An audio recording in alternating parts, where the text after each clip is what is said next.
ವಿರೋಧಿಯಾಗಿರ್ತಾನೆ. ದೇವರು ಯಾರಿಗೆ ವೈರಿಯಾಗಿರ್ತಾನೆ, ದೇವರು ಯಾರಿಗೆ ಶತ್ರು ಆಗಿರ್ತಾನೆ ಅಂತಕ್ಕಂಥದ್ದನ್ನು ಇವತ್ತು ಸ್ಪಷ್ಟವಾಗಿ ನಾನು ನೀನು ತಿಳ್ಕೊಳ್ಬೇಕಂತೇಳಿ. ಇದು ತಿಳ್ಕೊಂಡಾಗೆ ನಮ್ಮ ಆಶೀರ್ವಾದ ಶಾಶ್ವತವಾಗಿ ನಮ್ಮಲ್ಲೇ ಅದು ನೆಲೆಯಾಗಿರ್ತದೆ ಅಂತೇಳಿ. ಹಲ್ಲೆಲೂಯ. ಯಾಕಂದ್ರೆ ನಾವು ತಿಳ್ಕೊಂಡಿರ್ತೀವಿ ಮತ್ತು ಪಾಠಿಸ್ತಾ ಇರ್ತೀವಿ, ತಿಳ್ಕೊಂಡಿರ್ತೀವಿ, ನಾವು ಪಾಠಿಸ್ತಾ ಇರ್ತೀವಿ. ತಿಳ್ಕೊಲಿಲ್ಲಪ್ಪ ಅಂತಂದ್ರೆ, ತಿಳ್ಕೊಲಿಲ್ಲ ಅಂದ್ರೆ ಏನಾಗ್ತದೆ ರೀ? ಅದಕ್ಕೆ ಪ್ರಾರಂಭದಲ್ಲಿ ಹೇಳಿದೆ, ಆಶೀರ್ವಾದ ಇದ್ದಂಥವ್ರನ್ನ ಈ ಮಾತು ಕೇಳಬೇಕು, ಆಶೀರ್ವಾದ ಇರಲಾರ್ದಂಥವ್ರನ್ನ ಏನು ಮಾಡ್ಬೇಕು? ಈ ಮಾತು ಕೇಳಬೇಕು. ಆಶೀರ್ವಾದ ಇರಲಾರ್ದವ್ರು ಯಾಕೆ ಕೇಳಬೇಕಂದ್ರೆ ಆಶೀರ್ವಾದ ಹೊಂದಿಕೊಳ್ಳೋದಕ್ಕಾಗಿ ಈ ಮಾತು ಕೇಳಬೇಕು ರೀ. ಆಶೀರ್ವಾದ ಇದ್ದವ್ರು ಯಾಕೆ ಕೇಳಬೇಕಂದ್ರೆ ಇದ್ದ ಆಶೀರ್ವಾದ ಅದು ಕಳೆದು ಹೋಗಬಾರ್ದಂದ್ರೆ ಈ ಮಾತು ಕೇಳಬೇಕು ಜಾಗ್ರತೆಯಿಂದ. ಹಲ್ಲೆಲೂಯ. ಹಾಗಾದರೆ ನನ್ನ ಪ್ರೀತಿದವ್ರ ಮಕ್ಕಳೇ, ದೇವರು ಯಾರಿಗೆ ವಿರೋಧಿ ಆಗ್ತಾನೆ, ದೇವರು ಯಾರಿಗೆ ಶತ್ರು ಆಗ್ತಾನೆ, ದೇವರು ಯಾರಿಗೆ ವೈರಿ ಆಗ್ತಾನೆ ಎಂಬುದಾಗಿ ಸತ್ಯವೇದದಲ್ಲಿ ನಾವು ಸ್ವಲ್ಪ ಒಂದು 3-4 ವಿಷಯಗಳನ್ನ ನೋಡಿಕೊಂಡು ಆ ಮಾತುಗಳು ದೇವರು ಮಾತಾಡುವಂಥ ಸಂದರ್ಭದಲ್ಲಿ ನಾವು ಆ ಮಾತುಗಳನ್ನು ಕಿಲ್ಲಿಟ್ಕೊಂಬ್ರಿ. ಎಲ್ಲಿ ರೀ? ಇಲ್ಲಿ ಇಟ್ಕೊಂಬದು ಬೇಡ್ರಿ. ಎಲ್ಲಿ? ಇಲ್ಲಿ ಇಟ್ಕೊಂಡೇವಲ್ಲ ರೀ. ಅದು ಯಾವಾಗ ಈ ಬಾಕಲ್ ದಾಟಕನೇ ಹಾರ ಹೋಗ್ತದ್ರಿ. ಇದು ತಲೆಗೆ ಇಟ್ಕೊಂಡ್ರಿ ಅಂದ್ರೆ ಎಲ್ಲಿ ಇಟ್ಕೋಬೇಕು ಈ ಮಾತುಗಳು?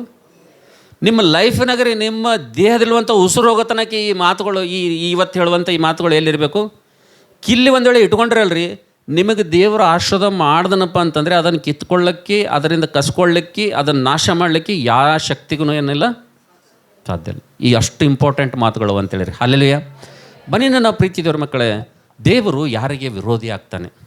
ದೇವರು ವಾಕ್ಯ ನೋಡುವಂಥ ಸಂದರ್ಭದಲ್ಲಿ ರೋಮಪತ್ರಿಕೆ 8ನೇ ಅಧ್ಯಾಯ 31ನೇ ವಚನ ನೋಡುವಂಥ ಸಂದರ್ಭದಲ್ಲಿ ದೇವರು ನಮ್ಮ ಪಕ್ಷದಲ್ಲಿರೋದಾದರೆ ನಮಗೆ ವಿರೋಧಿ ಯಾರು ಎಂಬುದಾಗಿ ಒಂದು ಪ್ರಶ್ನೆ ಇರೋದಾದರೆ, ದೇವರು ಕೆಲವೊಬ್ಬರಿಗೆ ಶತ್ರು ಆಗ್ತಾನೆ, ದೇವರು ಕೆಲವೊಬ್ಬರಿಗೆ ವೈರಿ ಆಗ್ತಾನೆ ಅಂತೇಳಿ. ದೇವರು ಯಾರಿಗೆ ಶತ್ರು ಆಗ್ತಾನೆ, ದೇವರು ಯಾರಿಗೆ ವೈರಿ ಆಗ್ತಾನೆ ಎಂಬುದಾಗಿ ಒಂದು 3 ಅಥವಾ 4 ವಿಷಯಗಳನ್ನು ನೋಡೋಣ ಅಂತೇಳಿ. ಹಲ್ಲೆಲೂಯ. ಸಮಯದ ಅವಕಾಶ ನೋಡಿ, ದೇವರು ಕೊಟ್ಟಂಥ ಸಮಯದಲ್ಲಿ ನಾವು 3 ಅಥವಾ 4 ವಿಷಯಗಳನ್ನ ನೋಡಿಕೊಂಡು ನಾವು ಕರ್ತನ ಮೇಜಿನ ಸಮೀಪಕ್ಕೆ ನಾವು ಬರೋಣ. ಬನ್ನಿ, ನಾವೆಲ್ಲರೂ ಕೂಡ ಈ ಸಮಯದಲ್ಲಿ ದೇವರು ಮೊಟ್ಟ ಮೊದಲದಾಗಿ ಯಾರಿಗೆ ವಿರೋಧಿ ಆಗ್ತಾನೆ, ದೇವರು ಮೊಟ್ಟ ಮೊದಲದಾಗಿ ಯಾರಿಗೂ ಶತ್ರು ಆಗ್ತಾನೆ, ದೇವರು ಮೊಟ್ಟ ಮೊದಲದಾಗಿ ಯಾರಿಗೆ ಆತನು ವೈರಿಯಾಗಿ, ಶತ್ರುವಾಗಿ, ವಿರೋಧಿಯಾಗಿ ಆತನು ನಿಲ್ತಾನೆ ಅವರ ಎದುರುಗಡೆ ಎಂಬುದಾಗಿ ಮೊದಲನೇ ವಿಚಾರ ನೋಡುವಂಥ ಸಂದರ್ಭದಲ್ಲಿ ಯಾರಾದರೂ ದಯವಿಟ್ಟು ನನ್ನೊಂದಿಗೆ ನೀವು 2ನೇ ಸಮಯಲನ ಪುಸ್ತಕ, ನಿಮ್ಮ ಸತ್ಯವೇದವನ್ನು ತಿರುಗಿಸ್ರಿ. 2 Samuel 22, 2ನೇ ಸಮಯಲನ ಪುಸ್ತಕ 22ನೇ ಅಧ್ಯಾಯ. ನಿಮ್ಮ ಸತ್ಯವೇದವನ್ನು ತಿರುಗಿಸ್ರಿ ದಯವಿಟ್ಟು. ಇದು ನಿಮ್ಮ ಜೀವಿತಕ್ಕೆ ಸಂಬಂಧಪಟ್ಟಂಥ ಮಾತು, ನಿಮ್ಮ ಆಶೀರ್ವಾದಕ್ಕೆ ಸಂಬಂಧಪಟ್ಟಂಥ ಮಾತಾಗಿರೋದರಿಂದ ಈ ಮಾತುಗಳನ್ನು ಯಾರು ಕೂಡ ಹಗುರವಾಗಿ ತೆಗೆದುಕೊಳ್ಬೇಡ್ರಿ. ದೇವರು ಈ ಲೋಕದಲ್ಲಿ ಯಾರಿಗೆ ಆತನು ವೈರಿಯಾಗಿರ್ತಾನೆ, ದೇವರು ಯಾರಿಗೆ ಆತನು ವಿರೋಧಿಯಾಗಿರ್ತಾನೆ, ದೇವರು ಯಾರಿಗೆ ಆತನು ಶತ್ರುವಾಗಿರ್ತಾನೆ ಎಂಬುದಾಗಿ ನಾವು ಮೊಟ್ಟ ಮೊದಲಾಗಿ ಒಂದು ವಿಷಯ ತಿಳ್ಕೊಳ್ಳೋಣ. ಸೊ ಎಂಥ ಕ್ಯಾರೆಕ್ಟರ್ ಇದ್ದರೆ, ಎಂಥ ಸ್ವಭಾವ ಇದ್ದರೆ ದೇವರು ನಮಗೆ ವಿರೋಧಿ ಆಗ್ತಾನೆ ಎಂಬುದಾಗಿ ನಾವು ಪರೀಕ್ಷೆ ಮಾಡ್ಕೊಳ್ಳೋಣ. ಒಂದು ವೇಳೆ ಈ ಕ್ಯಾರೆಕ್ಟರ್ಗಳು, ಈ 3-4 ಕ್ಯಾರೆಕ್ಟರ್ಗಳು, ಈ 3-4 ಸ್ವಭಾವಗಳು, ಈ 3-4 ಗುಣಗಳು ದೇವರು ನಮ್ಮ ಜೊತೆ ಮಾತಾಡುವಂಥ ಸಮಯ ಅವು ಒಂದು ವೇಳೆ ನನ್ನ ಬಲ್ಲಿದ್ದಪ್ಪ ಅಂದರೆ, ನಿಂಬಲ್ಲಿದ್ದಪ್ಪ ಅಂತಂದರೆ ನಾವು ಭಾಳ ಜಾಗ್ರತೆ ವಹಿಸ್ಬೇಕಂತೇಳಿ, ಭಾಳ ಜಾಗ್ರತೆ ವಹಿಸಬೇಕು. ತಕ್ಷಣ ಅವುಗಳನ್ನು ಈಗಲೇ ಏನು ಮಾಡಬೇಕಂದ್ರೆ ಅವುಗಳಿಂದ ಹೊರಗಡೆ ಬರಲು, ಅವುಗಳಿಂದ ದೂರ ಹೋಗಲು, ಅವುಗಳು ನಮ್ಮ ಜೀವಿತದಿಂದ ದೂರ ಮಾಡಲು ನಾವು ಪ್ರಯತ್ನ ಮಾಡಬೇಕು. ಖಂಡಿತವಾಗಿ ದೇವರು ವಿರೋಧಿ ಆದನಪ್ಪ ಅಂತಂದರೆ ನಮ್ಮ ಜೀವಿತ ಅಂತಕ್ಕಂಥದ್ದು ಸರ್ವನಾಶ ಆಗಿ ಹೋಗ್ತದೆ ಅಂತೇಳಿರಿ. ಹಲ್ಲೆಲೂಯ. ಬನ್ನಿ, 2ನೇ ಸಮಯಲನ ಪುಸ್ತಕ 22ನೇ ಅಧ್ಯಾಯ 28ನೇ ವಚನ ದಯವಿಟ್ಟು ಯಾರಾದರೂ ಓದಿ ನನಗೆ ಸಹಾಯ ಮಾಡಿರಿ. ದೀನರನ್ನು ಉದ್ಧರಿಸುತ್ತಿ. 26ನೇ ವಚನದಿಂದ ಓದಮ್ಮ. ನೀನು ಕೃಪೆಯುಳ್ಳವನಿಗೆ ಕೃಪಾವಂತನು, ದೋಷವಿಲ್ಲದವನಿಗೆ ನಿರ್ದೋಷಿಯು, ಶುದ್ಧನಿಗೆ ಪರಿಶುದ್ಧನು, ಮೂರ್ಖನಿಗೆ ವಕ್ರನೂ ಆಗಿರುವಿ. ನಾವು ನೋಡ್ತೇವೆ ನನ್ನ ಪ್ರೀತಿ ದೇವರ ಮಕ್ಕಳೇ, 2ನೇ ಸಮಯಲ ಪುಸ್ತಕ 22ನೇ ಅಧ್ಯಾಯ 26ನೇ ವಚನ, 27ನೇ ವಚನ, 28ನೇ ವಚನದಲ್ಲಿ ದೇವರು ಎಂಥ ಅದ್ಭುತವಾದಂಥ ಒಂದು ಪ್ರತ್ಯಕ್ಷತೆ ದೇವರು ಕೊಟ್ಟಿದ್ದಾನಪ್ಪ ಅಂತಂದರೆ, ದೇವರು ಯಾರಿಗೆ ವಿರೋಧಿ ಆಗ್ತಾನಪ್ಪ ಅಂತಂದರೆ, ದೇವರು ಯಾರಿಗೆ ವೈರಿ ಆಗ್ತಾನಪ್ಪ ಅಂತಂದರೆ, ಗರ್ವಿಷ್ಠರನ್ನು ದೇವರು ಏನು ಮಾಡ್ತಾನಂತ, ಗರ್ವಿಷ್ಠರಿಗೆ ದೇವರು ಏನು ಮಾಡ್ತಾನಂತ್ರಿ? ಯಾರು ದೇವರಿಗೆ ವೈರಿಗಳಾಗ್ತಾರಂತ್ರಿ? ಈ ಲೋಕದಲ್ಲಿ ಯಾರು ಗರ್ವಿಷ್ಠರಾಗಿ ಜೀವಿಸ್ತಾರಲ್ರಿ, ಯಾರ ಬಲ್ಲಿ ಅಹಂಕಾರ ಅಂತಕ್ಕಂಥದ್ದು, ಅಹಂ ಅಂತಕ್ಕಂಥದ್ದು, ಗರ್ವ ಅಂತಕ್ಕಂಥದ್ದು, ನಾನೇ ಅಂತಕ್ಕಂಥದ್ದು ಯಾರು ಇಟ್ಕೊಂಡು ಈ ಲೋಕದಲ್ಲಿ ಜೀವಿಸ್ತಾರಲ್ರಿ, ಅಂಥವ್ರಿಗೆ ಶತ್ರು ಯಾರಂತ್ರಿ? ಅಂಥವ್ರಿಗೆ ಮನುಷ್ಯರಲ್ರಿ. ಮನುಷ್ಯರು ನಿನ್ನ ಸಮೀಪನೇ ಬರಲ್ಲ. ಯಾಕಂದ್ರೆ ನಿನ್ನಲ್ಲಿರುವಂಥ ಗರ್ವ ನೋಡಿ ಮನುಷ್ಯರು ಬ್ಯಾಡೋಪ್ಪ ಅವನವನು ಒಂದು ಮಾತಾಡಿದ್ರೆ 10 ಮಾತಾಡ್ತಾನೆ. ಒಂದು ಮನುಷ್ಯರಂತೂ ನಿನ್ನ ತಂಟೆಗೆ ಬರಲ್ಲ. ಯಾಕೆ? ನಿನ್ನ ಬಲ್ಲಿ ಏನಿರ್ತದ? ಗರ್ವ. ಮನುಷ್ಯರು ನಿನ್ನ ತಂಟೆಗೆ ಬರೋದಿಲ್ಲಪ್ಪ ಅಂದರೆ ನಿನಗೆ ವಿರೋಧಿ ಯಾರು, ನಿನಗೆ ಶತ್ರು ಯಾರಪ್ಪ ಅಂತಂದರೆ ನೆಕ್ಸ್ಟ್ ಯಾರಪ್ಪ ಅಂತಂದ್ರೆ ನಿನ್ನ ವಿರೋಧಿ ದೇವರೇ ಅಂತೇಳಿರಿ. ಹಲ್ಲೆಲೂಯ. ನಾವು ನೋಡ್ತೇವೆ ನನ್ನ ಪ್ರೀತಿಯ ದೇವರ ಮಕ್ಕಳೇ, ಈ ಲೋಕದಲ್ಲಿ ಬದುಕ್ತಿರುವಂಥ ನಾವು, ಈ ಲೋಕದಲ್ಲಿ ಭಕ್ತಿ ಮಾಡುವಂಥ ನಾವು, ಈ ಲೋಕದಲ್ಲಿ ದೇವರ ಮಕ್ಕಳೆಂಬ ಕರೆಸ್ಕೊಳ್ಳುವಂಥ ನಾವೆಲ್ಲರೂ ಕೂಡ ಇವತ್ತು ನಾವು ಈ ಲೋಕದಲ್ಲಿ ನಾವು ಗರ್ವಿಷ್ಠರಾಗಿ ಒಂದೊಳ್ಳೆ ನಾವು ಜೀವಿಸ್ತಿದ್ದೇವಪ್ಪ ಅಂತಂದರೆ, ಈ ಗರ್ವ ಅಂತಕ್ಕಂಥದ್ದು, ಅಹಂಕಾರ ಅಂತಕ್ಕಂಥದ್ದು ನಮ್ಮ ಜೀವಿತದಲ್ಲಿ ಇತ್ತಪ್ಪ ಅಂತಂದರೆ, ನಾವು ನೋಡ್ತೇವೆ ನನ್ನ ಪ್ರೀತಿಯ ದೇವರ ಮಕ್ಕಳೇ, ಮನುಷ್ಯರ ಕಣ್ಣಿಗೆ ನಾವು ಭಾಳ ಸಹೋದರರು ಸಹೋದರಿಯರು ಎಂಬುದಾಗಿ, ಪ್ರಿಯರು ಎಂಬುದಾಗಿ ನಾವು ಕಾಣ್ತಾ ಇರ್ಬೋದು. ಬಟ್ ದೇವರು ನಾವು ನೋಡ್ತೇವೆ, ನಮ್ಮನ್ನು ನೋಡುವಂಥ ದೃಷ್ಟಿ, ದೇವರಿಗೆ ನಾವು ನೋಡುವಂಥ ದೃಷ್ಟಿ ಯಾವ ರೀತಿಗೆ ಇರ್ತದಪ್ಪ ಅಂತಂದರೆ, ನಮ್ಮಲ್ಲಿ ಗರ್ವ ಅಂತ ಅಹಂಕಾರ ಅಂತಕ್ಕಂಥದ್ದು ಇತ್ತಪ್ಪ ಅಂದರೆ ದೇವರಿಗೆ ನಾವು, ದೇವರು ನಮ್ಗೆ ಯಾರಾಗಿರ್ತಾನಂತ್ರಿ? ಸಿಂಪಲ್, ಸರಳವಾದಂಥ ಮಾತು.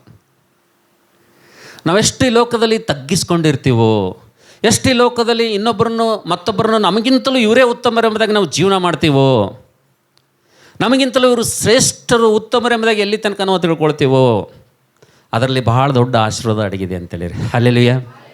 ದೇವರ ವಾಕ್ಯದಲ್ಲಿ ನೋಡ್ತೇವೆ, ನೀನು ಶುದ್ಧನಿಗೆ ನೀನು ಪರಿಶುದ್ಧನಾಗಿದ್ದೀಯಾ.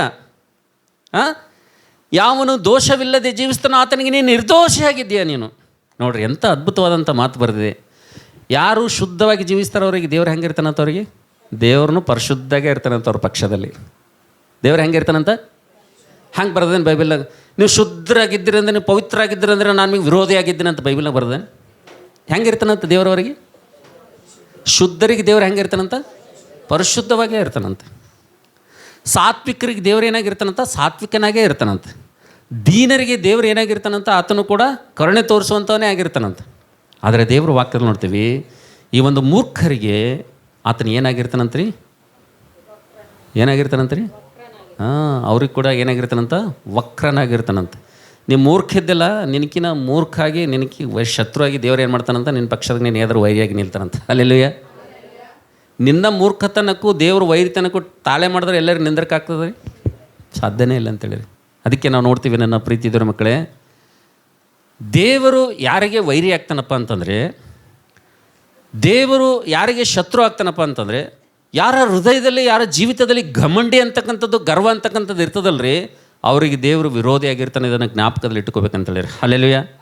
ನಮ್ಮ ಜೀವಿತದಲ್ಲಿ ಏನು ಒಳ್ಳೆಯದಪ್ಪ ಅಂತಂದರೆ, ನಮ್ಮ ಜೀವಿತದಲ್ಲಿ ಗರ್ವ ಅಂತಕ್ಕಂಥದ್ದು, ಅಹಂಕಾರ ಅಂತಕ್ಕಂಥದ್ದು ನಾವು ತೆಗೆದಿಟ್ಟು ದೀನರಾಗಿ ನಾವು ಜೀವಿಸೋದೇ ಅದು ದೇವರಿಗೆ ಶ್ರೇಷ್ಠವಾದದ್ದು, ನಮ್ಮ ಜೀವಿತಕ್ಕೆ ಬಹಳ ಪ್ರಯೋಜನಕರವಾದದ್ದು ಎಂಬುದಾಗಿ ದೇವರ ವಾಕ್ಯದಲ್ಲಿ ನೋಡ್ತೀವಿ ಅಂತೇಳಿ. ಹಲ್ಲೆಲೂಯಾ. ಅದಕ್ಕೆ ನನ್ನ ಪ್ರೀತಿಯ ದೇವರ ಮಕ್ಕಳೇ, ಇವತ್ತು ದೇವರ ವಾಕ್ಯದಲ್ಲಿ ದೇವರು ಯಾರಿಗೆ ಶತ್ರು ಆಗ್ತಾನಪ್ಪ ಅಂತಂದರೆ, ದೇವರು ಯಾರಿಗೆ ವೈರಿ ಆಗ್ತಾನಪ್ಪ ಅಂತಂದರೆ, ನಾವು ನೋಡ್ತೇವೆ ಗರ್ವಿಷ್ಠರನ್ನು ನಾವು ನೋಡ್ತೇವೆ, ದೇವರು ಆತನು ವಿರೋಧಿಯಾಗಿ ನಿಲ್ತಾನಂತೆ. ಕೇವಲ ವಿರೋಧಿಯಾಗಿ ನಿಲ್ಲೋದು ಮಾತ್ರ ಅಲ್ಲ ರೀ. ನಾನು ಹಾಕಿದ ಪ್ರಾರಂಭದಲ್ಲಿ ಒಂದು ಮಾತು ಹೇಳಿದೆ, ಏನಂದರೆ ಆಶೀರ್ವಾದ ಹೊಂದಿದವರು, ಕಂಫರ್ಟ್ ಜೀವನ ಇದ್ದವ್ರನ್ನು ಕೂಡ ಈ ಮಾತು ಕೇಳಬೇಕಂತ ಯಾಕೆ ಹೇಳ್ದಪ್ಪ ಅಂತಂದರೆ, ಜ್ಞಾನೋಕ್ತಿಯಲ್ಲಿ ಒಂದು ಪುಸ್ತಕ ಬರ್ತದ್ರಿ ಗರ್ವಿಷ್ಠರ ಬಗ್ಗೆ. ಈ ಗರ್ವಿಷ್ಠರು ತಮ್ಮ ಗರ್ವದಿಂದ ತಮಗಿದ್ದಂಥ ತೃಪ್ತಿಕರವಾದಂಥ ಜೀವಿತ, ತಮಗಿರುವಂಥ ಆರೋಗ್ಯಕರವಾದಂಥ ಜೀವಿತ, ತಮಗಿರುವಂಥ ಕಂಫರ್ಟ್ ಲೈಫ್ ಕಳೆದುಕೊಂಡು ಬೀದಿಗೆ ಬರಬಾರ್ದಪ್ಪ ಅಂತಂದರೆ, ದೇವರವರಿಗೆ ವೈರಿಯಾಗಿ ನಿಲ್ಲಬಾರ್ದಪ್ಪ ಅಂತಂದರೆ, ದೇವರವ್ರ ಪಕ್ಷದಲ್ಲಿ ವಿರೋಧಿಯಾಗಿರಬಾರ್ದಪ್ಪ ಅಂತಂದರೆ, ಈ ಗರ್ವಿಷ್ಠರ ಪಕ್ಷದಲ್ಲಿ ದೇವರಿಗೆ ಕೆಲಸ ಮಾಡಬಾರ್ದಪ್ಪ ಅಂತಂದರೆ ಎಷ್ಟು ಜಾಗ್ರತೆ ವಹಿಸಬೇಕಪ್ಪ ಅಂತಂದರೆ, ಜ್ಞಾನೋಕ್ತಿ ಪುಸ್ತಕ 15ನೇ ಅಧ್ಯಾಯದಲ್ಲಿ ಒಂದು ಮಾತು ಬರ್ತದ್ರಿ ಅವ್ರ ವಿಷಯದಲ್ಲಿ. ಅದು ಭಾಳ ನಾನು ಓದಲಿಕ್ಕೆ ಇಷ್ಟಪಡಲ್ಲ. ಬೈಬಲ್ನಲ್ಲಿ ನಾವು ಎಲ್ಲರೂ ಕೂಡಿ ಓದಿದ್ರೆ ಚೆನ್ನಾಗಿರ್ತದೆ. ಓದಮ್ಮ, ಜ್ಞಾನೋಕ್ತಿ 15ನೇ ಅಧ್ಯಾಯ 25ನೇ ವಚನ ಓದಮ್ಮ. ಜ್ಞಾನೋಕ್ತಿ 15ನೇ ಅಧ್ಯಾಯ 25ನೇ ವಚನ ಓದು. ಯೆಹೋವನು ಗರ್ವಿಷ್ಠನ ಮನೆಯನ್ನು ಕಿತ್ತು ಹಾಕುವನು. ಗರ್ವಿಷ್ಠರ ಮನೆಯನ್ನು ಏನು ಮಾಡ್ತಾನಂತ? ಕಿತ್ತು ಹಾಕುವ. ಎಷ್ಟು ಭಯಂಕರದಲ್ರಿ. ಅದಕ್ಕೆ ಹೇಳ್ದೆ, ಆಶೀರ್ವಾದ ಇದ್ದವರೆಲ್ಲ ಏನು ಮಾಡ್ಬೇಕಂತ ರೀ? ಆಶೀರ್ವಾದ ಇದ್ದವ್ರು ಏನು ಮಾಡಬೇಕು? ಈ ಮಾತು ಭಾಳ ಜಾಗ್ರತೆಯಿಂದ ಕೇಳಬೇಕು. ನಾವೇನು ಚಂದ ಇದ್ದೀವಿ, ನಾವೇನು ಸುಖ ಇದ್ದೀವಿ, ನಾವೇನು ಕಂಫರ್ಟ್ ಇದ್ದೀವಿ, ನಮಗೆಲ್ಲದ ಅನುಕೂಲದ, ಬ್ಯಾಂಕ್ ಬ್ಯಾಲೆನ್ಸ್ ಅದ, ದುಡ್ಡದ, ಎಲ್ಲದ, ಆರೋಗ್ಯದ, ಬಲದ, ಶಕ್ತಿ ಅದ, ನಮಗೆ ಯಾರು ಸಹಾಯ ಬೇಕಾಗಿಲ್ಲ, ದೇವ್ರನ್ನೂ ಬೇಕಾಗಿಲ್ಲ ಅಂತೇಳಿ ಒಂದು ವೇಳೆ ಗರ್ವಿಷ್ಠರಂಗೆ ಜೀವಿಸ್ತೇವಪ್ಪ ಅಂದರೆ, ದೇವ್ರು ಏನು ಮಾಡ್ತಾನಂತ್ರಿ? ಗರ್ವಿಷ್ಠರ ಮನೆಯನ್ನು ಏನು ಮಾಡ್ತಾನಂತ? ಆತನು ಕಿತ್ತು ಹಾಕ್ತಾನಂತ. ಅದ್ರ ಸ್ಥಳ ಅದಕ್ಕೆ ಇಲ್ಲಿ ಮನೆ ಇತ್ತನ್ನೋದೇ ಗೊತ್ತಾಗ್ಬಾರ್ದಂತ. ಹಿಂದಕ್ಕೆ ಇಲ್ಲೊಂದು ಮನೆ ಇತ್ತು ಅಂಥೇಳಿ ಯಾರಿಗೂ ಏನಾಗ್ಬಾರ್ದಂತ? ಗೊತ್ತೇ ಆಗ್ಬಾರ್ದಂತ. ನೀವು ಎಷ್ಟೋ ಜನ ನೋಡಿಲ್ರಿ, ರಾಘವೇಂದ್ರ ಕಾಲನಿ ನೋಡ್ರಿ, ಯಾರು ನೀವು ರಾಘವೇಂದ್ರ ಕಾಲನಿ ನೋಡ್ರಿ, ನಾರಾಯಣ ಬ್ರದರ್ ಚೆನ್ನಾಗಿ ಗೊತ್ತಿರ್ತದೆ. ನೀವು ರಾಘವೇಂದ್ರ ಕಾಲನಿದಾಗ ಎಷ್ಟು ಮನೆಗಳವಲ್ರಿ. ಈಗ ಆ ಜಾಗದಾಗ ಒಂದು ದಿನ ಒಂದು ಟೈಮ್ ಏನಿತ್ತು ಅಂದರೆ, ಅದೊಂದು ಖಣಿ ಇತ್ತು ರೀ. ಅದು ಏನಿತ್ತು ರೀ? ಖಣಿ ಇತ್ತು ರೀ. ಆ ಖಣಿ ಅಲ್ಲಿ ಏನಿತ್ತಪ್ಪ ಅಂದರೆ, ಆ ಟೈಮ್ನಾಗ ಬೀರ್ಬಾನ್ ಅಂತ ಹೇಳಿತ್ತು ರೀ. ಬೀರ್ಬಾನ್ ಇತ್ತಲ್ಲಿ. ಬೀರ್ಬಾನ್ ಅಂದರೆ ಎಲ್ಲ ಅನೈತಿಕ ಕೆಲಸಗಳಲ್ಲಿ. ಏನು ಕೆಲಸಗಳು ರೀ? ಅನೈತಿಕ ಕೆಲಸಗಳು. ಎಂಥ ಅನೈತಿಕ ಕೆಲಸಪ್ಪ ಅಂತಂದರೆ, 4 ಜನ 8 ಜನ ದೋಸ್ತಿ ಮಾಡ್ಕೊಂಡು ಹೋಗೋದು. ಅಲ್ಲಿ ಬಜಿ ತಿನ್ನೋರಿಗೆ ಬಜಿ ಹಾಕೋರು, ಚಿಕನ್ ತಿನ್ನೋರಿಗೆ ಚಿಕನ್ ಹಾಕೋರು, ಫಿಶ್ ತಿನ್ನೋರಿಗೆ ಫಿಶ್ ಹಾಕೋರು, ದಾರು ಕುಡಿಯೋರಿಗೆ ದಾರು, ಸಿಂಧಿ ಕುಡಿಯೋರಿಗೆ. ಎಷ್ಟು ಭಯಂಕರವಾದಂಥ ಪರಿಸ್ಥಿತಿ ಇತ್ತಪ್ಪ ಅಂತಂದರೆ ಆ ಸ್ಥಳದಲ್ಲಿ.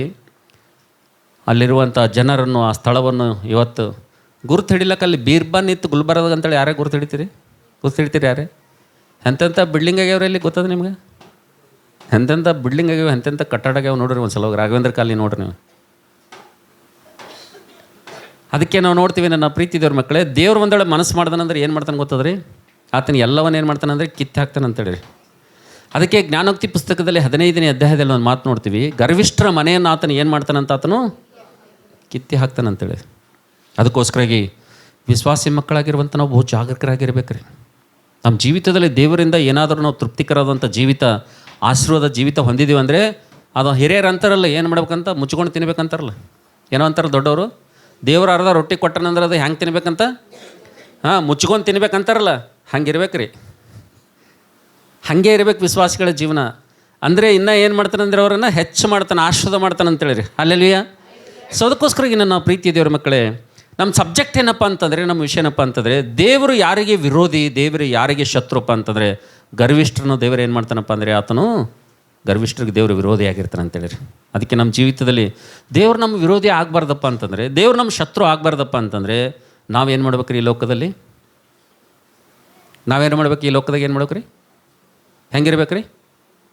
ತಗ್ಗಿಸಿಕೊಂಡಿರ್ಬೇಕಂತೇಳಿ. ಅಲ್ಲೆಲ್ಲೂಯ. ಎಲ್ಲಿ ಚರ್ಚ್ನಾಗ ಆಟ ರೀ? ಏನು ರೀ?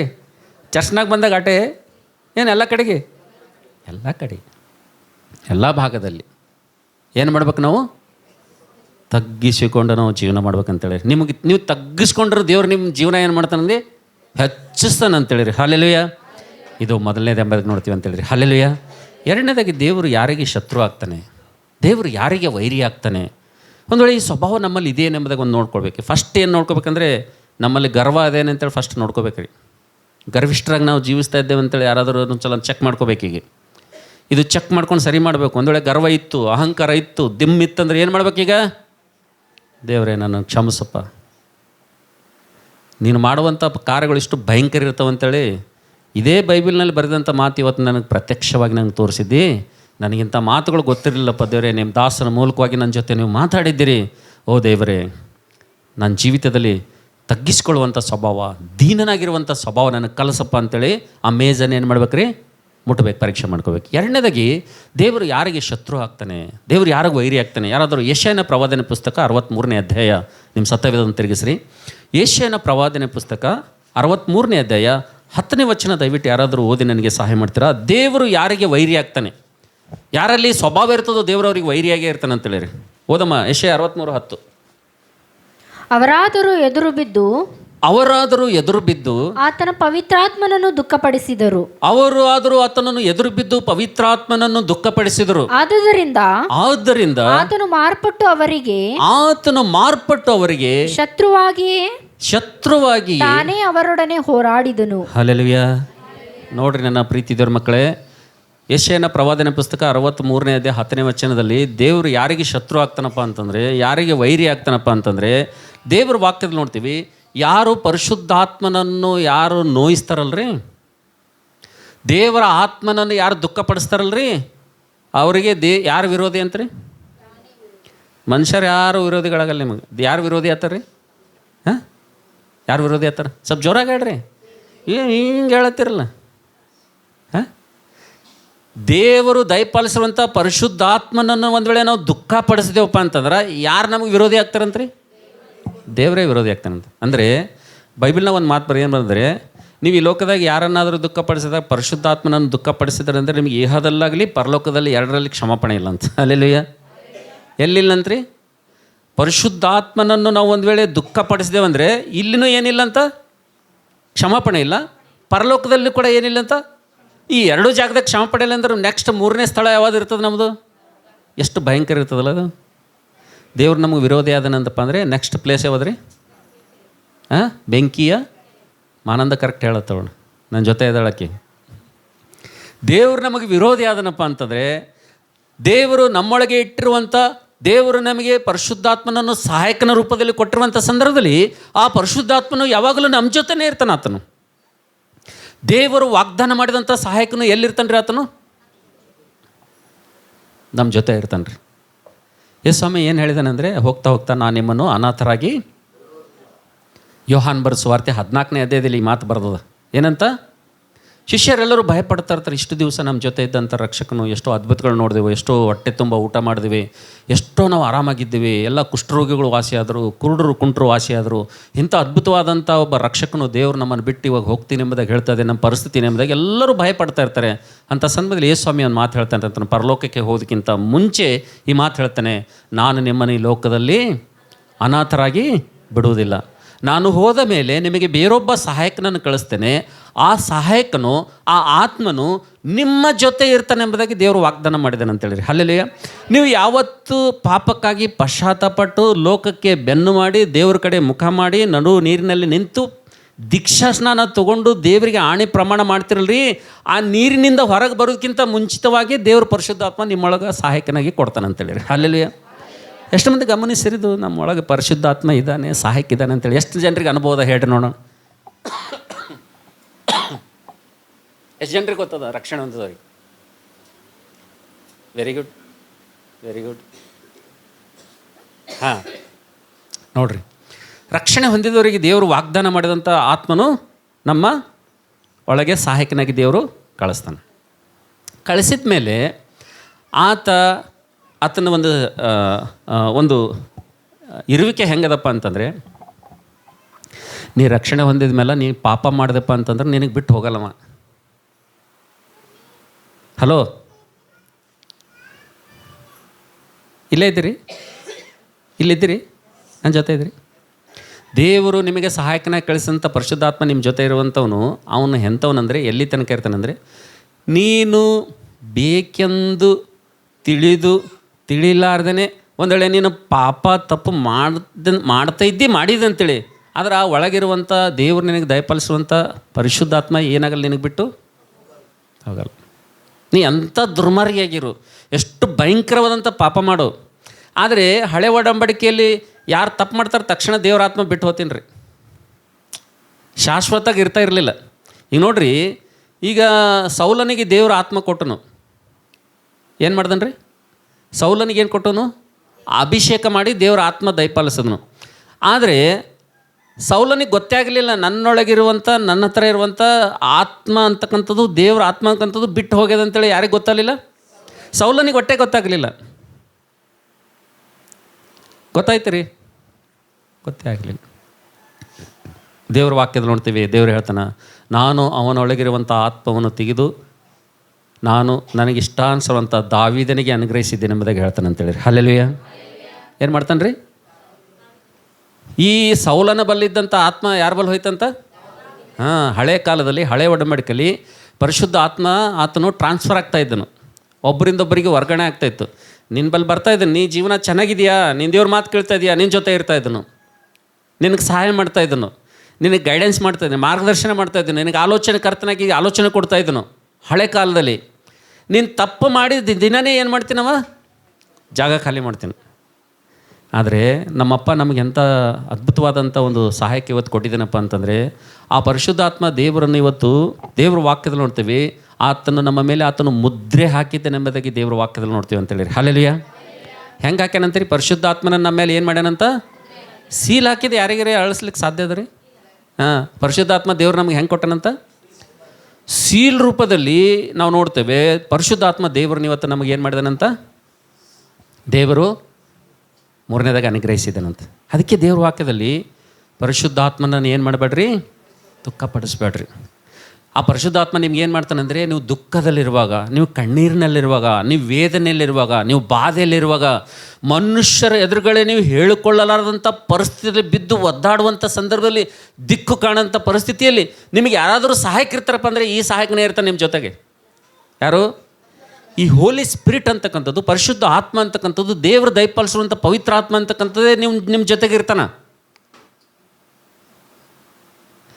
ಆ ಪರಿಶುದ್ಧ ಆತ್ಮನು ನಿಮ್ಮೊಳಗೆ ಇರುವುದರಿಂದಲೇ ನೀವು ಏನು ಮಾಡ್ತೀರಪ್ಪ ಅಂತಂದರೆ, ನೀವು ಬಲವನ್ನು ಹೊಂದಿ ತಿರುಗಿ ಏನು ಮಾಡ್ತೀರಿ, ಮತ್ತು ದೇವರ ಸನ್ನಿಧಿಗೆ ಬರ್ತೀರಿ.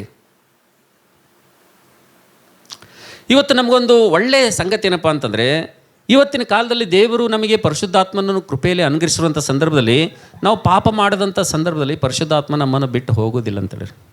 ಬದಲಾಗಿ ವಾಕ್ಯದಲ್ಲಿ ಬರೆದದ, ನಾವು ಪಾಪ ಮಾಡಿದಾಗ ಆತನು ದುಃಖ ಪಡ್ತಾ ಇರ್ತಾನಂತ. ಅಲ್ಲೆಲ್ಲಿಯ ಏನು ಮಾಡ್ತಾನಂತ ರೀ? ನಮ್ಮೊಳಗಿರುವಂಥ ಪರಿಶುದ್ಧಾತ್ಮ ಏನು ಮಾಡ್ತಾನಂತ? ದುಃಖ ಪಡ್ತಾನಂತ. ಅದಕ್ಕೆ ದೇವರ ವಾಕ್ಯದಲ್ಲಿ ನೋಡ್ತೀವಿ, ಪರಿಶುದ್ಧಾತ್ಮನಿಗೆ ಒಂದು ವೇಳೆ ನಾವು ವಿರೋಧವಾಗಿ ಒಂದು ವೇಳೆ ಜೀವಿಸ್ತೀವಪ್ಪ ಅಂತಂದರೆ, ನಮ್ಮ ಒಳಗಿರುವಂಥ ಆತ್ಮ ಏನಾಗ್ತದಂತ? ದುಃಖ ಪಡ್ತದಂತೆ. ಈ ಪರಿಶುದ್ಧಾತ್ಮ ನಮಗೆ ಏನು ಮಾಡ್ತಾನಪ್ಪ ಅಂತಂದರೆ, ಎಲ್ಲ ವಿಷಯದಲ್ಲಿ ನಮ್ಗೆ ಆತನ ಮಾರ್ಗದರ್ಶನ ಮಾಡ್ತಾನಂತೆ. ಹೆಂಗೆ ಮಾರ್ಗದರ್ಶನ ಮಾಡ್ತಾನಪ್ಪ ಅಂತಂದರೆ, ನಾವು ಎಲ್ಲಾದರೂ ಹೋಗ್ತಾ ಇದ್ದೀವಪ್ಪ ಅಂತಂದರೆ, ಆ ಪರಿಶುದ್ಧಾತ್ಮ ಒಳಗೆ ನಮ್ಗೆ ಹೇಳ್ತಾನಂತ, ಮಗನೇ ನೀನು ಹೋಗಬೇಡ, ಕಡೆ ಏನು ಮಾಡಬೇಡ, ಹೋಗಬೇಡ ಅಂತ.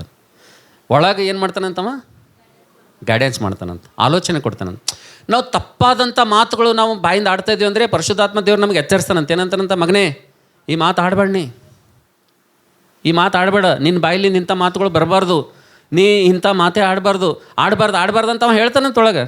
ಅಂದ್ರೆ ನಾವು ಏನು ಮಾಡ್ತೀವಂತ, ಅವನಿಗೆ ದಬ್ಬಾಸಿ ಕುತ್ತಿಗೆ ಒತ್ತಿ ಏನು ಮಾಡ್ತೀವಂತ, ಬಾಯಿ ಗಂಟಲು ಪೂರಾ ಢೀಲನೇ ಬಿಡ್ತೀವಂತ.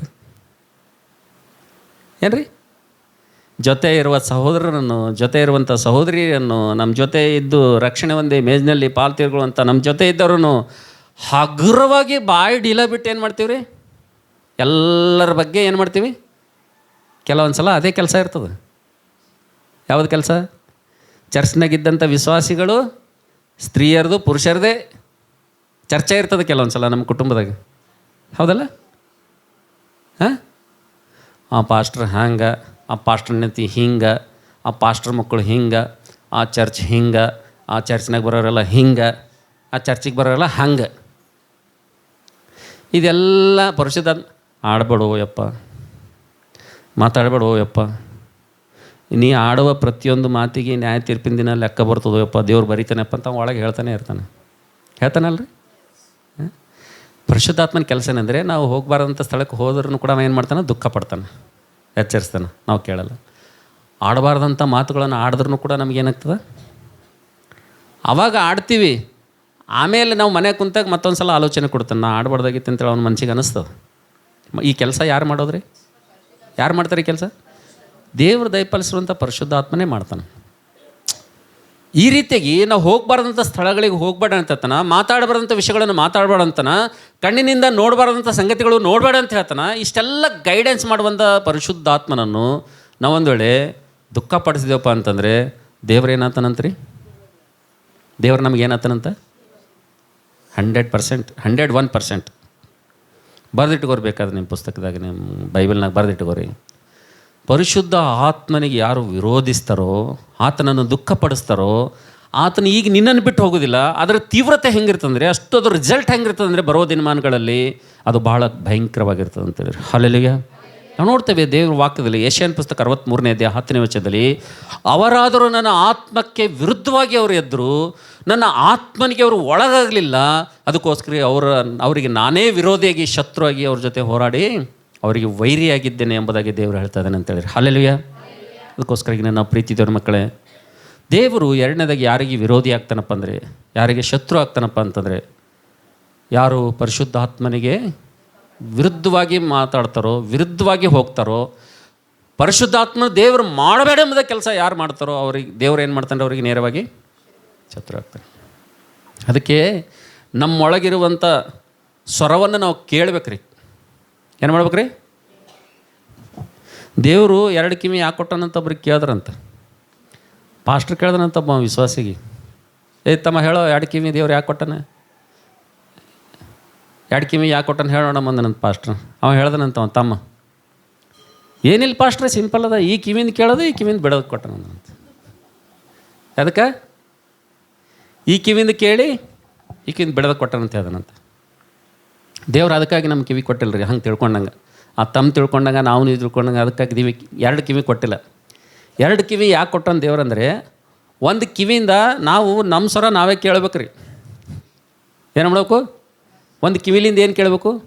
ನಮ್ಮ ಒಳಗಿಂದ ಬರುವಂಥ ಅರ್ಥನಾದವನ್ನು, ಪರಿಶುದ್ಧಾತ್ಮನ ಸ್ವರವನ್ನು ನಾವೇ ಕೇಳಬೇಕ್ರಿ ಒಂದು ಕಿವಿಲಿಂದ. ಇಂಥ ಕೇಳೋ ಅನುಭವದಾಗ ಇರ್ಬೇಕ್ರಿ. ಕೇಳಬೇಕು, ಒಂದು ಕಿವಿ ಕೊಡಬೇಕು. ಎದಕ್ಕೆ? ನಮ್ಮ ಒಳಗಿಂದ ಬರುವಂಥ ಅರ್ಥನಾದಕ್ಕೆ, ನಮ್ಮ ಒಳಗಿಂದ ಬರುವಂಥ ಆತ್ಮನಿಗೆ, ಆತ್ಮನ ನುಡಿಗಳಿಗೆ, ಆತ್ಮನ ಆಲೋಚನೆಗಳಿಗೆ ನಮ್ಮ ಕಿವಿ ಏನು ಮಾಡಬೇಕು? ಒಂದು ಕೊಡಬೇಕು. ಒಂದು ಕಿವಿಯಿಂದ ಏನು ಮಾಡ್ಬೇಕಂದ್ರೆ ದೇವ್ರ ಮಾತುಗಳು ಕೇಳಬೇಕು. ನಾವು ಹಂಗೆ ಮಾಡಲ್ಲ. ಆ ಹುಡುಗ ಹೇಳ್ದಂಗೆ ಮಾಡ್ತೀವಿ. ಏನು ಮಾಡ್ತೀವಿ? ಈ ಕಿವಿಯಾಗಿಂದ ಕೇಳೋದು, ಈ ಕಿವಿಯಿಂದ ಬಿಡೋದು. ಅದಕ್ಕೆ ದೇವರು ಯಾರಿಗೆ ವಿರೋಧಿ ರೀ? ಎರಡನೇದಾಗಿ ಯಾರಿಗೆ ವಿರೋಧಿ?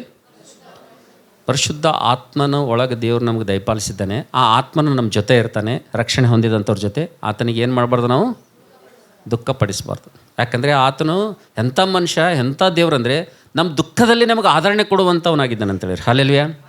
ನಾವು ದುಃಖಿಸುವಾಗ, ಸಂತೈಸುವಾಗ ಯಾರು ನಮಗೆ ಹತ್ತಿರ ಬರೋಂಗಿಲ್ಲ ರೀ.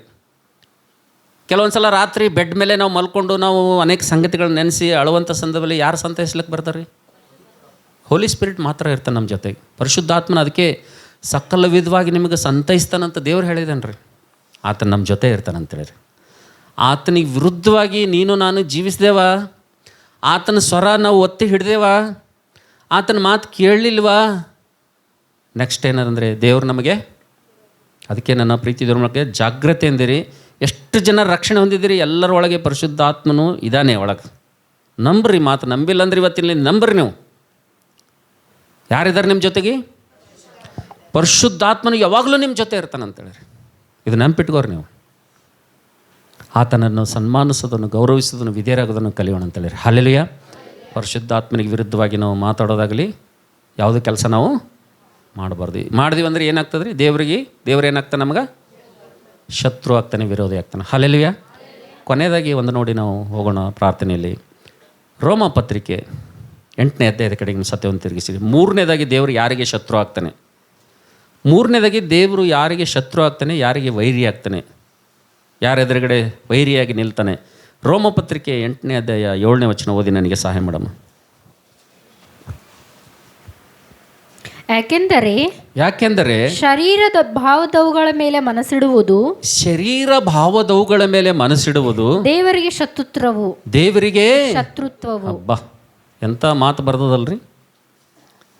ದೇವರು ಯಾರಿಗೆ ವೈರಿ ಆಗ್ತಾನಪ್ಪ ಅಂತಂದರೆ, ದೇವರು ಯಾರಿಗೆ ಶತ್ರು ಆಗ್ತಾನಪ್ಪ ಅಂತಂದರೆ, ಶರೀರ ಭಾವದವುಗಳ ಮೇಲೆ, ಶರೀರ ಸಂಬಂಧಪಟ್ಟವುಗಳ ಮೇಲೆ, ಶರೀರ ಅನುಸಾರವಾಗಿ, ಶರೀರ ಅನುಸಾರಿಗಳಾಗಿ ಯಾರು ಈ ಲೋಕದಲ್ಲಿ ಬದುಕ್ತಾರೋ, ವಿಶ್ವಾಸಿಗಳಾದ್ರೂ ಕೂಡ, ದೇವ್ರ ಮಕ್ಕಳಾದರೂ ಕೂಡ, ಯಾವಾಗಲೂ ಶಾರೀರಿಕ ಬಗ್ಗೆ, ಶರೀರದ ಬಗ್ಗೆ, ಶರೀರಗಳಾಗಿ ಯಾರು ಬರೇ ಯಾವಾಗಲೂ ಅದ್ರಾಗೆ ಇರ್ತಾರೋ ಅವರಿಗೆ ದೇವ್ರೇನಂತ್ರಿ? ಕಾರಣ ಏನಪ್ಪ ಅಂದರೆ, ಕೆಳಗೆ ಅಲ್ಲೇ ಬರ್ತದ ಓದಮ್ಮ, ಅವರು ದೇವ್ರ ಮಾತಿಗೆ ಒಳಗಾಗಲ್ಲಂತ. ಅಂತ ಮನಸ್ಸು ಅಂದರೆ ಎಂಥ ಮನಸ್ಸು ರೀ?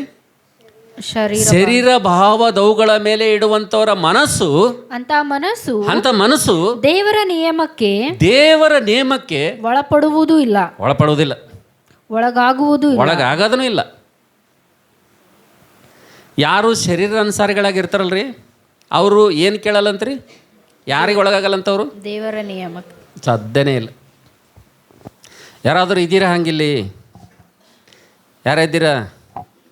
ದೇವರಿಗೆ ನೀವು ವೈರಿ ಆಗಬೇಕಪ್ಪ ಅಂದರೆ, ದೇವ್ರು ನಿಮ್ಗೆ ವೈರಿ ಆಗಬೇಕಪ್ಪ ಅಂದ್ರೆ ಸಿಂಪಲ್ ಟ್ರಿಕ್ ಏನಪ್ಪ ಅಂದರೆ, ಯಾರು ಈ ಲೋಕದಲ್ಲಿ ಶರೀರ ಸಂಬಂಧಿಗಳಾಗಿ ಜೀವಿಸ್ತಾರಲ್ರಿ ಅವ್ರಿಗೆ ದೇವ್ರು ಏನಾಗ್ತಾನಂದರೆ ವೈರಿ ಆಗ್ತಾನೆ, ಶತ್ರು ಆಗ್ತಾನೆ ಅಂತೇಳಿ. ಹಲ್ಲೆಲೂಯಾ. ಅದಕ್ಕೆ ನನ್ನ ಪ್ರೀತಿ ದೇವ್ರ ಮಕ್ಕಳೇ, ಈ ಶರೀರದ ಸಂಬಂಧ ಅಂತಕ್ಕಂಥದ್ದು, ಶರೀರ ಕ್ರಿಯೆಗಳಂತಕ್ಕಂಥದ್ದು ಎಷ್ಟು ಭಯಂಕರ ಅಪಾಯ ಇದೆಯಪ್ಪ ಅಂತಂದರೆ, ಅವ್ರ ಮನಸ್ಸು ದೇವ್ರ ಮಾತುಗಳು ಒಟ್ಟು ಒಪ್ಪಂಗಿಲ್ಲ ಅಂತವ್ರು. ಆತ್ಮಿಕವಾದಂಥ ವಿಷಯಗಳು ಅವ್ರ ತಲೆಗೆ ಹೋಗಲ್ಲಂತವ್ರು. ಏನು ಮಾಡಲ್ಲಂತ? ಆತ್ಮೀಕವಾದಂಥ ವಿಷಯಗಳು, ತಿದ್ದುಪಾಟಿನ ಮಾತುಗಳು, ಕರೆಕ್ಷನ್ ಮಾಡುವಂಥ ಮಾತುಗಳು, ಸರಿ ಮಾಡುವಂಥ ಮಾತುಗಳು, ಒಪ್ಪಿಕೊಳ್ಳುವಂಥ ಮಾತುಗಳು, ಬಿಟ್ಟು ಬಿಡುವಂಥ ಮಾತುಗಳು ಹೇಳೋ ಟೈಮ್ನಾಗ ಅವ್ರಿಗೆ ಏನಾಗಲ್ಲಂತ್ರಿ? ಅವ್ರು ಅದಕ್ಕೆ ಏನಾಗಲ್ಲಂತ? ಒಳಗಾಗಲ್ಲಂತ. ದೇವ್ರ ವಾಕ್ಯನ ಹೇಳ್ತದೆ, ಅವ್ರು ಒಟ್ಟು ಬಿಟ್ಟರೆ ಏನಾಗಲ್ಲ ಅಂತ, ಶರೀರ ಸಂಬಂಧಪಟ್ಟವರು ಶರೀರ ಸಂಬಂಧಪಟ್ಟವಾಗಿ ಜೀವಿಸುವಂಥವ್ರು ಈ ಒಂದು ಆತ್ಮನ ನಿಯಮಕ್ಕೆ ಒಳಗಾಗೋದೇ ಇಲ್ಲ ಎಂಬುದಾಗಿ ದೇವರ ವಾಕ್ಯದಲ್ಲಿ ಬರೆಯಲ್ಪಟ್ಟಿದೆ ಅಂತೇಳಿ. ಹಲ್ಲೆಲೂಯಾ.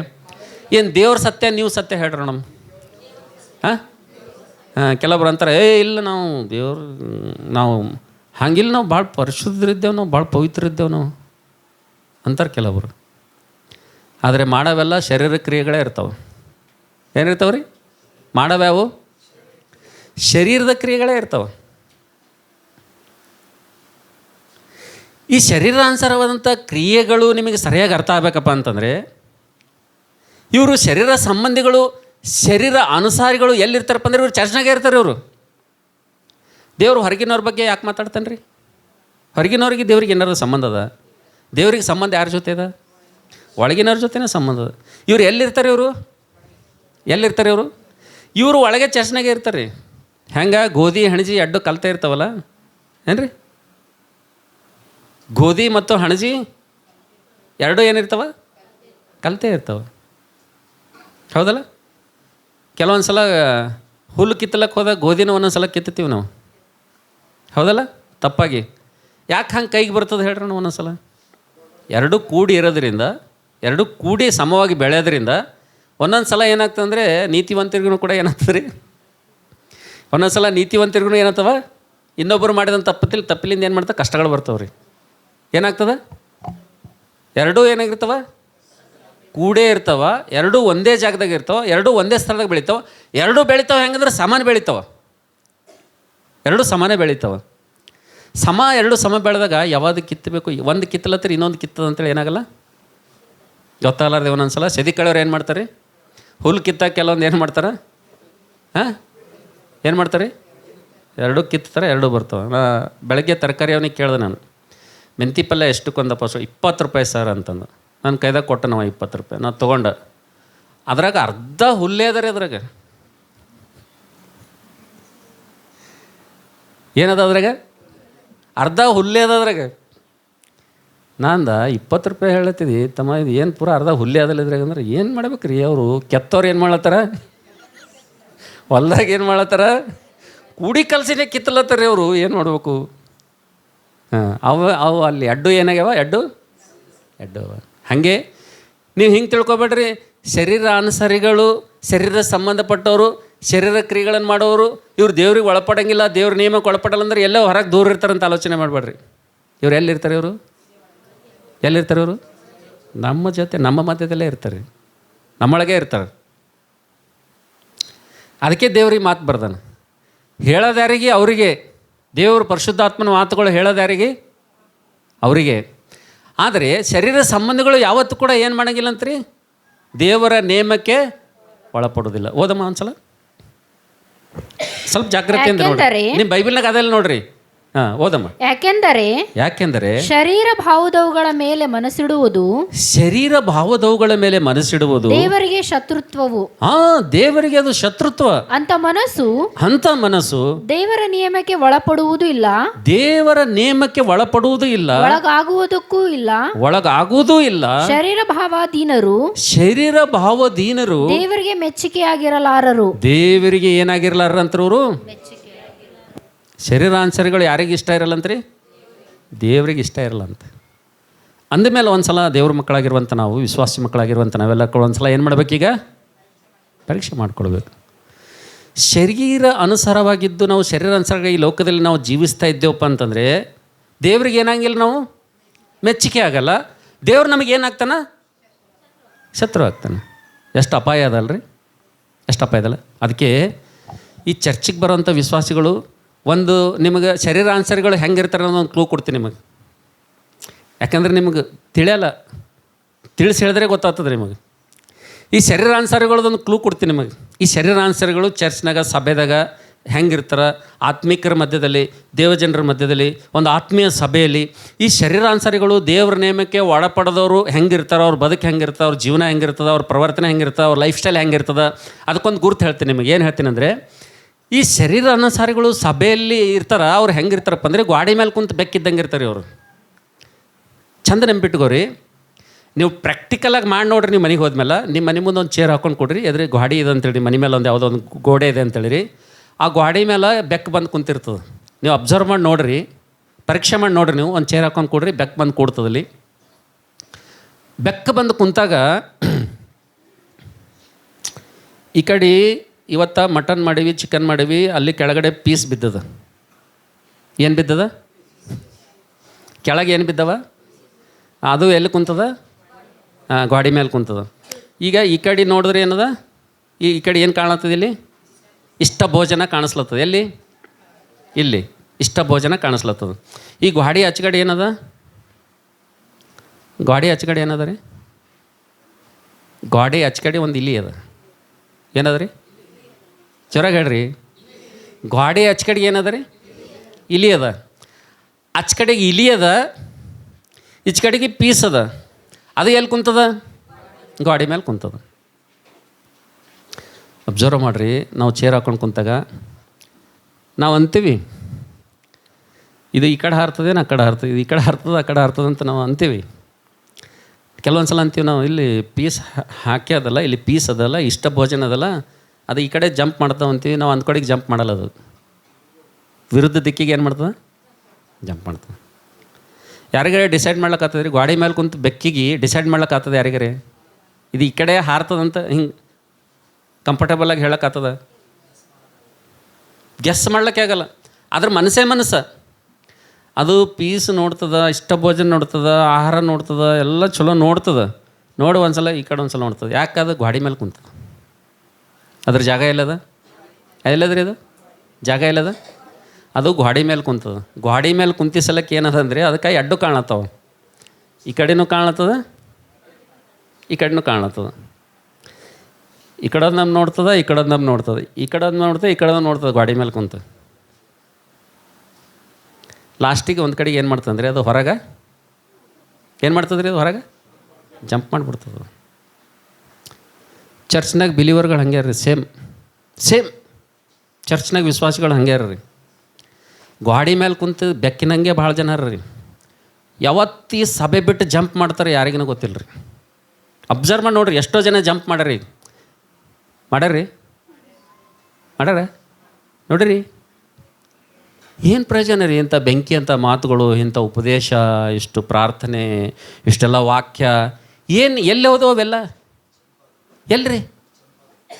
ಏನಾದರೂ ಯೂಸ್ ಆಯ್ತಾ? ಪ್ರಯೋಜನ ಆಯ್ತಾ? ಆ ಶರೀರಾನುಸಾರವಾಗಿ ಜೀವಿಸುವಂಥವ್ರಿಗೆ, ಶರೀರಾನುಸಾರಗಳಿಗೆ ಏನಾದರೂ ಒಂದು ಪ್ರಯೋಜನ, ಏನಾದರೂ ಈ ಭಕ್ತಿ ಆಗಲಿ, ಈ ಒಂದು ಪ್ರಸಂಗ ಆಗಲಿ, ಈ ಬೋಧನೆ ಆಗಲಿ, ಈ ಸಂಡೇ ಸ್ಕೂಲ್ ಆಗಲಿ, ಈ ಆತ್ಮೀಯ ವಿಷಯಗಳಾಗಲಿ, ಈ ಪ್ರಾರ್ಥನೆಗಳು ಏನಾದರೂ ಆಯ್ತಾ? ಏನರ ಪ್ರಯೋಜನ ಆಯ್ತಾ? ಸಾಧ್ಯನೇ ಇಲ್ಲ. ಏನು ಪ್ರಯೋಜನ ಇಲ್ಲ. ಇವ್ರ ಸ್ವಭಾವ ಏನಂದರೆ ಗೋಡೆ ಮೇಲೆ ಕುಂತ ಬೆಕ್ಕಿದ್ದಂಗೆ ರೀ. ಯಾವಾಗ ಇವರು ಇಲ್ಲಿಂದ ಏನು ಮಾಡ್ತಾರೆ? ಇಲ್ಲಿಂದು ಯಾವಾಗ ಇಲ್ಲಿಂದ ಜಂಪ್ ಮಾಡ್ತಾರೆ ಅವರು? ನಾವು ಹುಚ್ಚರು ನಾವು ತಿಳ್ಕೊತೇವೆ. ಬೆಕ್ಕು ನಮ್ಮದೇ ಅದ, ನಾವು ಸಾಕಿದೆ ಅದ, ನಮ್ಮದೇ ಅದ, ಅದಕ್ಕೆ ಇಲ್ಲಿ ನಮ್ಮ ಗೋಡೆ ಮೇಲೆ ಕುಂತದ, ಈ ಕಡೆ ಹಾರ್ತದ, ಆ ಕಡೆ ಹಾರಲ್ಲ ನಾವು ತಿಳ್ಕೊತೇವೆ. ಹುಚ್ಚರು ನಾವು. ಯಾರು ರೀ? ಹುಚ್ಚರ್ರಿ ನಾವು. ಹುಚ್ಚರಾಗಿದ್ದೇವೆ ನಾವು ಜನರ ಕಣ್ಣಿಗೆ. ಏನಾಗ್ಯಾವ ರೀ? ಹುಚ್ಚರಾಗಿದ್ದೇವೆ ರೀ.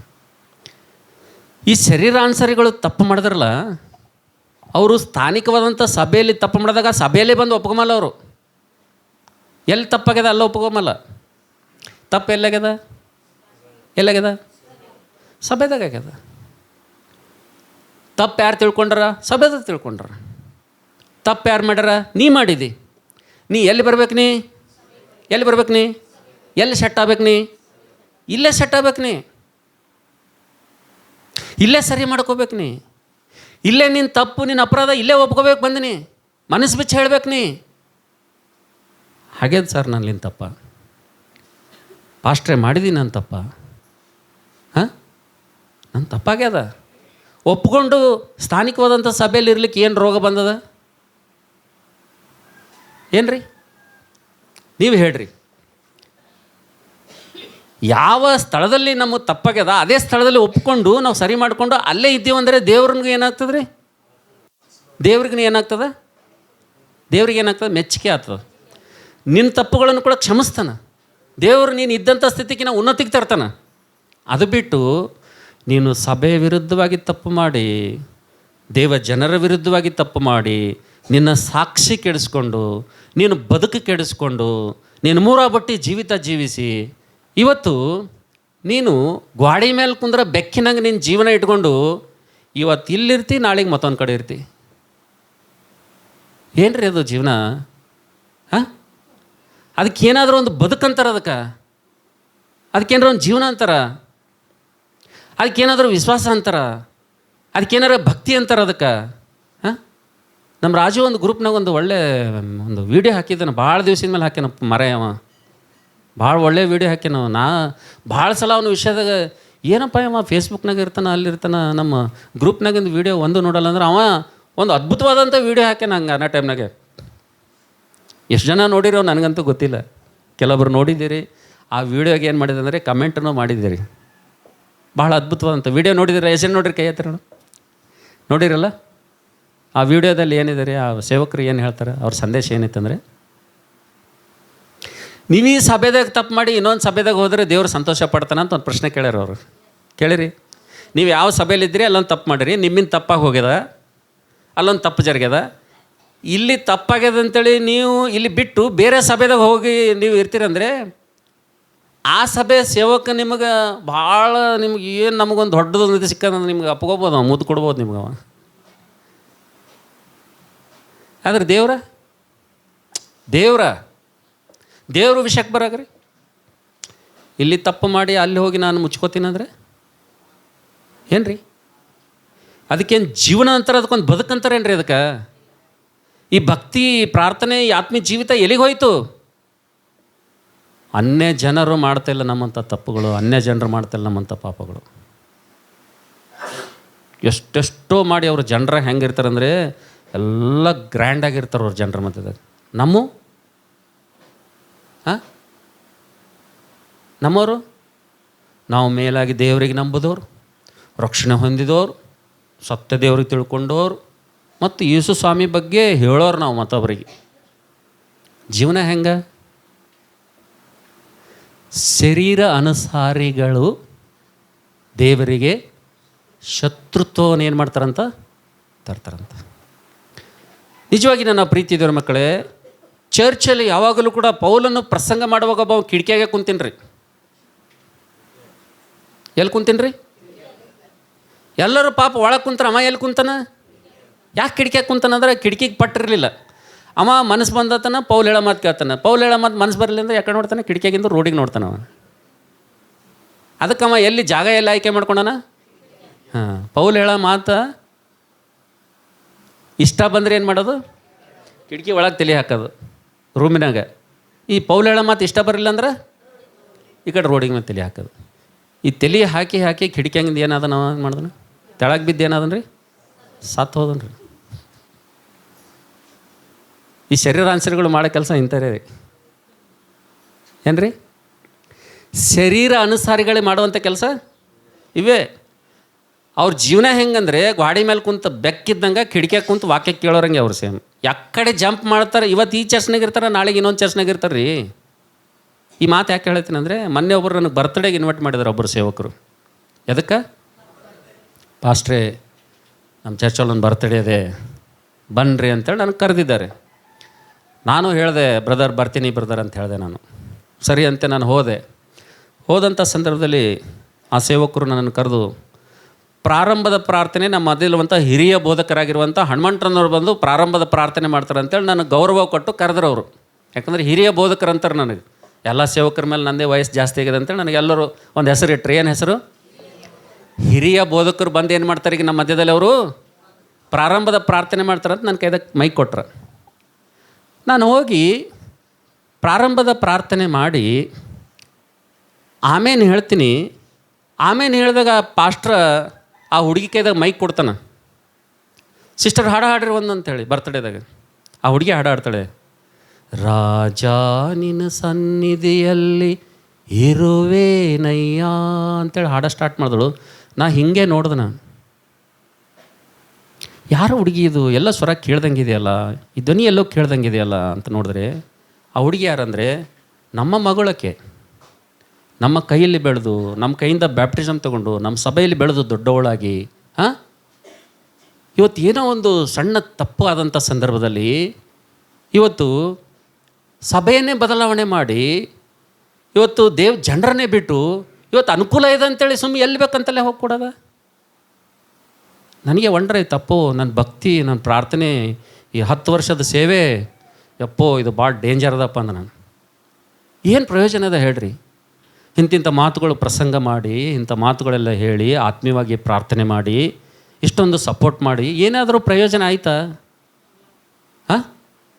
ಏನಾದರೂ ಲಾಭ ಇದೆಯಾ? ಒಬ್ಬ ತಂದೆ ಸ್ಥಾನದಲ್ಲಿದ್ದಂಥ ಒಬ್ಬ ವ್ಯಕ್ತಿಗೆ ತನ್ನ ಸ್ವಂತ ಮಗಳು, ಸ್ವಂತ ಮನೆ ಮಗಳು ಇವತ್ತು ಇನ್ನೊಂದು ಸಭೆಯಲ್ಲಿ ಹೋಗಿ ಕೂತ್ಕೊಂಡು ಆಕೆ ಎಂಜಾಯ್ ಆಗಿ ಆಕೆ ಲೈಫ್ ಮಾಡ್ತಾಳಪ್ಪ ಅಂತಂದರೆ, ಇವತ್ತು ನಮ್ಮನ್ನು ನಾವು ಏನಾದೀವಿ ಈಗ ನಾವು ಯಾವ ಸ್ಥಾನ ನಮ್ಗೆ ಕೊಟ್ಟಿದ್ದಾರೆ ಅವರು? ಒಂದನ್ನು ಸಮಾಜದಾಗಿರುವಂಥ ನಮ್ಮೊಬ್ಬ ವ್ಯಕ್ತಿ ಅನ್ನೋದೂ ಇಲ್ಲ, ಅಥವಾ ನಮ್ಮವರು ಅಂತಕ್ಕಂಥದ್ದೂ ಇಲ್ಲ, ಅಥವಾ ಒಬ್ಬ ದೇವರ ಸೇವಕನಂತಕ್ಕಂಥದ್ದು ಇಲ್ಲ, ಅಥವಾ ನಮ್ಮ ಒಂದು ತಂದೆಯ ಸ್ಥಾನ ಅಂತಕ್ಕಂಥದ್ದು ಇಲ್ಲ. ಯಾವುದು ಒಂದು ಸಂಬಂಧಗಳಿಗೆ ಬೆಲೆನೇ ಇಲ್ಲ. ಎಂತನ್ನಾದರೂ ಪ್ರಸಂಗ ಮಾಡಿರಿ, ನೀವು ಏನನ್ನಾದರೂ ಹೇಳ್ರಿ, ಒದ್ರಿ ನೀವು. ಆದರೆ ನಮ್ಮ ಜೀವನ, ನಮ್ಮ ಬದುಕು ನಮ್ಮ ಜೊತೆನೇ ಅದ. ನಾವೇನು ಮಾಡ್ತೀವಿ? ಎಷ್ಟು ನೋವಾಗ್ತದೆ ರೀ. ನೀವು ಇದರಲ್ಲಿ ಯಾರೂ ಸೇವಕರಲ್ಲ, ವಿಶ್ವಾಸಿಗಳಿದ್ದೀರಿ, ವಾರಕ್ಕೊಂದ್ಸಲ ಬಂದು ವಾಕ್ಯ ಕೇಳೋತ್ರಿ. ನೀವು ಒಂದು ವೇಳೆ ಎಲ್ಲ ಬಿಟ್ಟು ಸೇವೆಗಾಗಿ ನಿಂದ್ರೆ ನಿಮ್ಗೆ ಗೊತ್ತಾಗ್ತದೆ.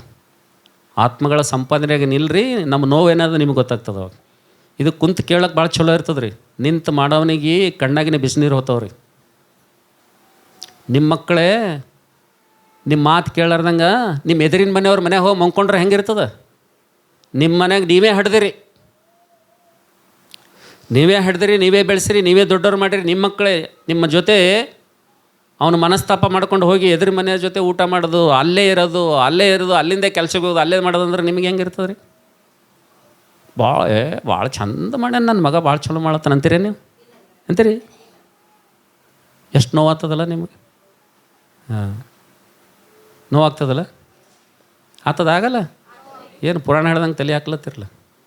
ಇವು ದೇವ್ರ ಮಾತುಗಳು ಅವ್ರಿ, ಇವು ಜಾಗ್ರತೆ ವಹಿಸ್ಬೇಕ್ರಿ.